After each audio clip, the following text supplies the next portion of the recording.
तो हम लोग क्या पढ़ रहे हैं? सल्तनत काल। ठीक है। क्या होता है, जब मोहम्मद गोरी तराइन के द्वितीय युद्ध में पृथ्वीराज चौहान को हराने के बाद दिल्ली की गद्दी पर बैठता है, उसके बाद वह क्या करता है, भारत में राज करने के लिए गुलाम नियुक्त करता है। ठीक है, जो उसके पास गुलाम थे उनके द्वारा भारत में शासन करता है। इसी क्रम में क्या होता है कि 1206 ईस्वी में मोहम्मद गोरी की मृत्यु हो जाती है। जब इसकी खबर उसके गुलाम जो भारत में राज कर रहा था कुतुबुद्दीन ऐबक, उसको यह सूचना मिलती है। कब सूचना मिलती है? 1206 ईस्वी में। तो 1206 ईस्वी में जब कुतुबुद्दीन ऐबक को यह सूचना मिलती है कि मोहम्मद गोरी की मृत्यु हो चुकी है, तो वह की मृत्यु हो चुकी है, उसके बाद वह भारत में अपने आप को शासक नियुक्त कर देता है। ठीक है, उसी के साथ साथ वह गुलाम वंश की या तुर्क वंश की स्थापना करता है।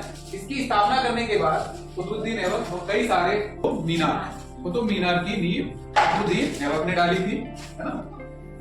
जब कुतुबुद्दीन ऐबक चौगान खेल रहा था, उसी समय घोड़े से गिरने पर इसकी मृत्यु हो जाती है। उसके बाद जो गुलाम होता है इल्तुतमिश, इसका गुलाम कौन होता है? इल्तुतमिश। 1210 ईस्वी में, कब? 1210 ईस्वी में इल्तुतमिश कुतुबुद्दीन ऐबक की मृत्यु के बाद दिल्ली की गद्दी पर बैठ जाता है।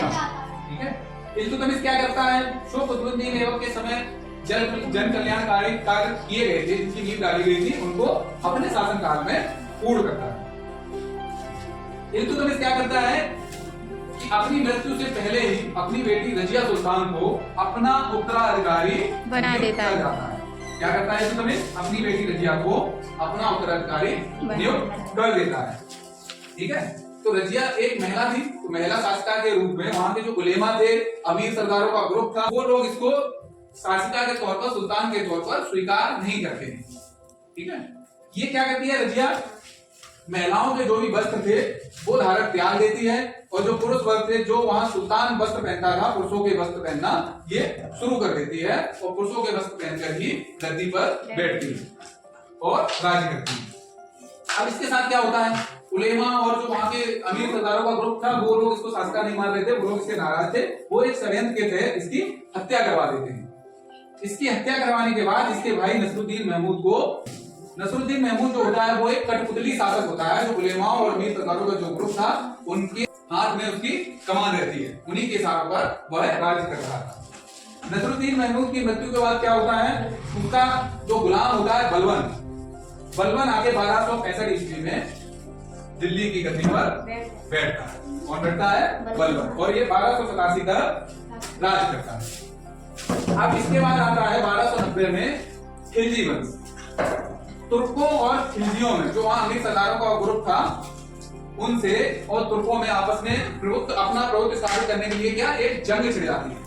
तो उस जंग में क्या होता है, खिलजी वंश का जो सरदार था जलालुद्दीन फिरोज खिलजी, तुर्कों को हराकर गुलाम वंश का अंत हो जाता है, और यह जलालुद्दीन फिरोज खिलजी वंश की 1290 ईस्वी में स्थापना करता है।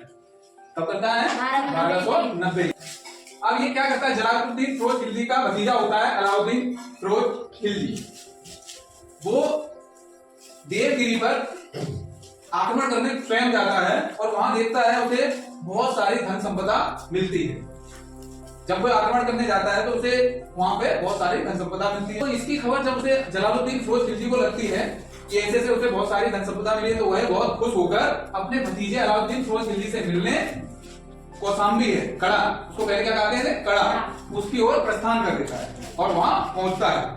जब इसकी खबर अलाउद्दीन को लगती है तो पहले से ही अपनी गड़ासी तय के तैयार रहता है कि चाचा आओ तुम्हें हम देखते हैं, है ना।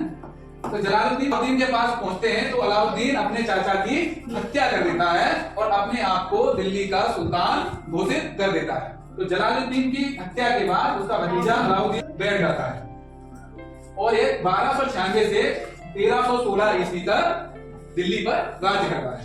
फिर 1316 ईस्वी में आ जाता है मुबारक शाह। तो खिलजी वंश लगभग 30 वर्षों तक दिल्ली सल्तनत पर राज्य करता है। अब जब खिलजी वंश के बाद आ जाता है तुगलक वंश, तो 1320 ईस्वी में गयासुद्दीन तुगलक जो होता है वो दिल्ली की गद्दी पर बैठता है, ठीक है। और ये 1320 से 1325 ईस्वी तक दिल्ली में राज करता है। उसके बाद आ जाता है मोहम्मद बिन तुगलक, जो 1325 से 1351 लगभग 26 वर्षों तक दिल्ली की लोधी वंश, सैयद वंश, ठीक है। तो इसको अगले चैप्टरों में पढ़ेंगे।